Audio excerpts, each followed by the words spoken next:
It started off as just another typical evening in the quiet suburb of Maple Hills, bordering the bustle of Denver, Colorado. The sun hung low in the sky, and the familiar chirping of crickets filled the air, when suddenly a loud knock rang through our peaceful home, shattering the calm. Little did we know this would mark the beginning of the most harrowing nightmare of our lives. My wife, Veronica, affectionately known as V, had always maintained a low profile. She blended effortlessly into our community full of manicured lawns and friendly neighbors. If you had asked anyone in Maple Hills, they might have described her as the quintessential suburban consultant working for a startup in nearby Aurora. However, behind that unassuming facade, Veronica harbored a secret life. She was an analyst for the CIA, specializing in data infiltration. If only the residents of Maple Hills knew the truth, they would surely think we were playing an elaborate prank.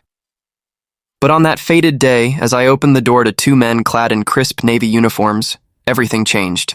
They claimed to be from the HOA enforcement, displaying badges that I knew didn't exist in our community.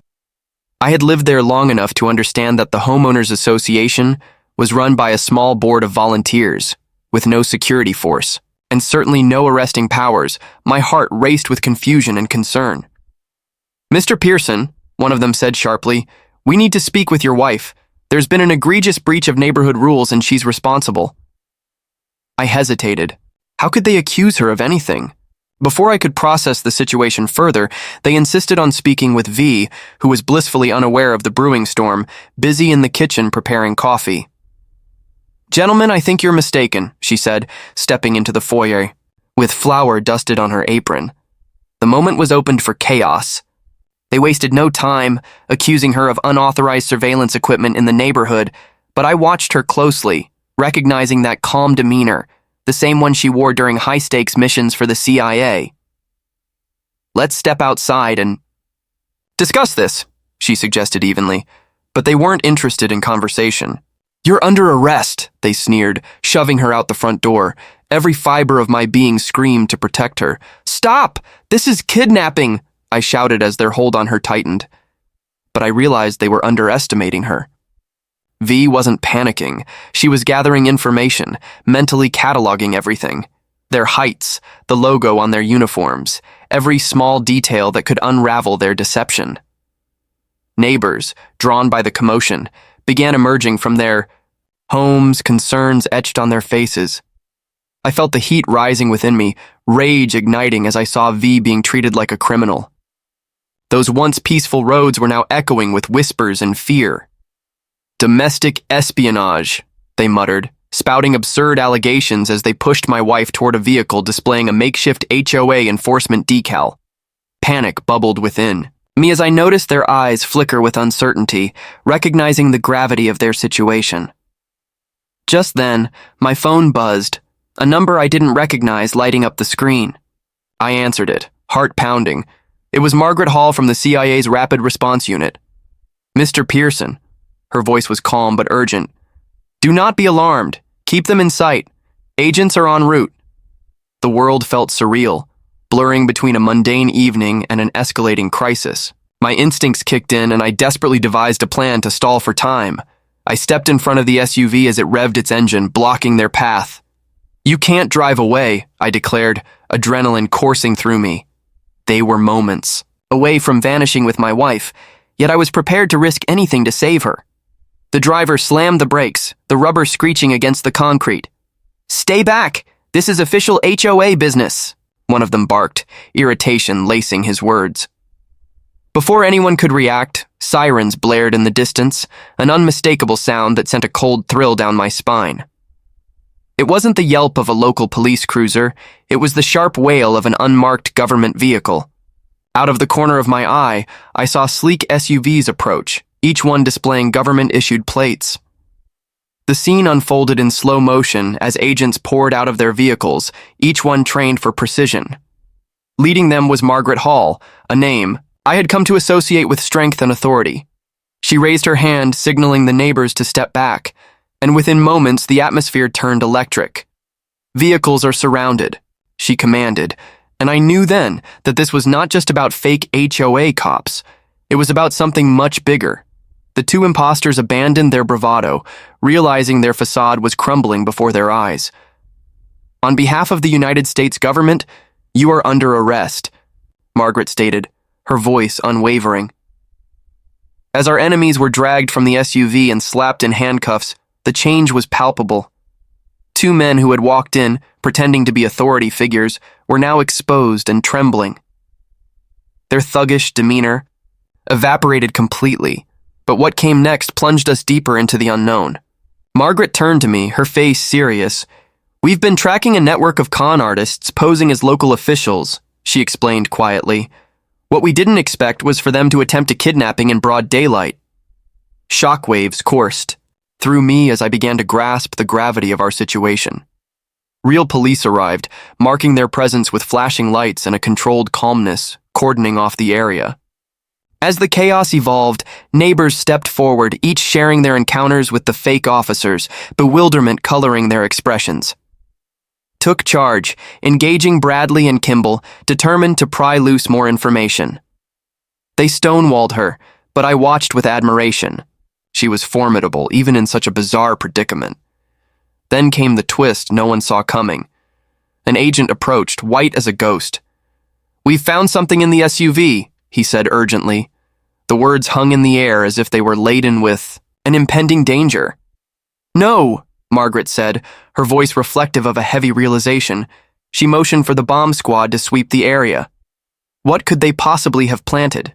With searchlights cutting through the encroaching darkness, they retrieved a device from the back seat, its ominous blinking light igniting a wave of panic.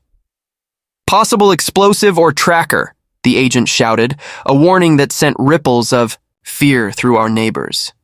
The scene became frenzied. Residents dove for cover, others whispered frantic prayers. I could feel the weight of impending disaster, and for a moment, the serenity of Maple Hills faded into an insidious shadow. As chaos reigned above us, Veronica confronted the two men. "Who hired you? Who's behind this?"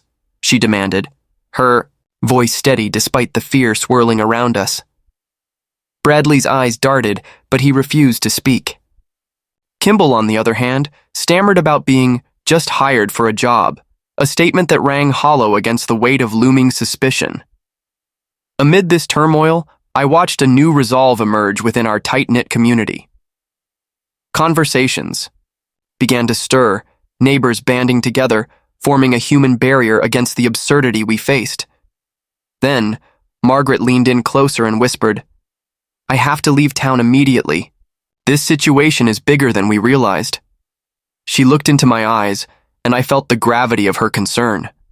I held V's hand tightly, not wanting to let her go, acutely aware that everything had suddenly changed. Moments later, I watched helplessly as unmarked vehicles whisked Veronica away. The void she left rippled through our quiet neighborhood as we stood bewildered, absorbing the aftermath. I yearned for the comfort of our simple suburban life, and realized too late that innocence now came at a price. The ensuing days held a darkness of their own. Maple Hills operated under a wary eye. The absence of V created a gnawing anxiety. Conversations turned to whispers, and neighbors began looking over their shoulders, uncertain of who they could truly trust. But then, late one night, I received a phone call from Veronica. Her voice was weary, yet laced with determination. "I'm safe," she said, bringing relief flooding back into my chest. "We've uncovered something massive." As she detailed the findings of her team, my world twisted with exhilaration and fear. This ring of imposters was bigger than anyone imagined, with a network constructed specifically to target government employees like me. They collected data, bugged our homes, and sold sensitive information on the dark web. The realization made my blood run cold. We had narrowly evaded a deep threat. "We think they believed I had information about a covert operation," she relayed, a chill lacing her words. "Are we in danger?" I asked, fear suffocating me. "Not if we act quickly," she assured me, stealing my resolve. "We're ramping up our efforts. We will dismantle this ring." Despite the terror clawing at my insides, pride surged through me. My wife, my quiet, pie-baking partner, was poised to obliterate a criminal network spanning cities, dedicated to ensuring safety against the very insidiousness we had just faced. Days passed. I navigated the fabric of our community with increased trepidation. Conversations about safety evolved into neighborhood gatherings, but the underlying tension remained. Our once blissful suburb had morphed into a surveillance state, a reality where even mundane HOA complaints hinted at deeper implications. Then, just when I thought the storm had passed, a sleek black sedan pulled into my driveway again. Margaret. Hall emerged, her expression betraying urgency. As she beckoned me to join her, I felt the weight of another mission envelop me. Inside the vehicle, she activated an encrypted laptop. The screen lit up, revealing live feeds from agents positioned strategically, poised for infiltration. "We're going for a takedown," she declared, anticipation charging through the air. My heart raced as I realized that V was on a mission, leading a tactical team to impact the very heart of that network. Then came the sounds, the confrontation, the urgency, all laced with danger. Finally, I heard her voice crackle over the speaker, a perfect mixture of adrenaline and control. "Target secure. We have eyes on stolen data hardware. Multiple suspects apprehended. 0 casualties on our side." An overwhelming wave of emotion surged through me. The community we had fought to protect was finally safe, unmasked from the insidious grip of the ring of impostors. As the unmarked vehicles exited in their silent precision, I felt a strange sense of relief wash over me, mixed with awe. Veronica returned home 2 days later, and as I welcomed her back, life began its slow journey back toward normalcy. Though the chaotic echoes of the past lingered, Maple Hills emerged as a stronger, united front. We tightened our bonds, installed better locks, and looked out for one another, cultivating a new awareness of our surroundings. Through it all, I witnessed the resilience of a community coming together against a common threat. Neighbors shared stories, helped each other reinforce security, and turned the horrifying ordeal into agency and empowerment, a bond no fake HOA cop could ever break. In that regard, we thrived. But as we echoed laughter through our block parties, there was a hidden understanding that life had forever changed. V remained my partner in resilience, a skilled CIA analyst who had turned the tide against darkness. As we ate pie together one quiet evening, Veronica leaned in. "Sometimes true security comes in the form of community and vigilance," she reflected. "Never take safety for granted even until it knocks on our front door." And that, dear friends, encapsulates a tale neither of us expected. A cautionary story where roles were reversed, where fake authorities attempted to infiltrate our lives, but ultimately, a community triumphed over deception. So let us all take a moment to cherish our loved ones, safeguard our neighborhoods, and stay vigilant against any threats, no matter how innocent they may appear. And if you found this saga enthralling, don't forget to like, share, and subscribe. Until next time, stay resilient, stay strong.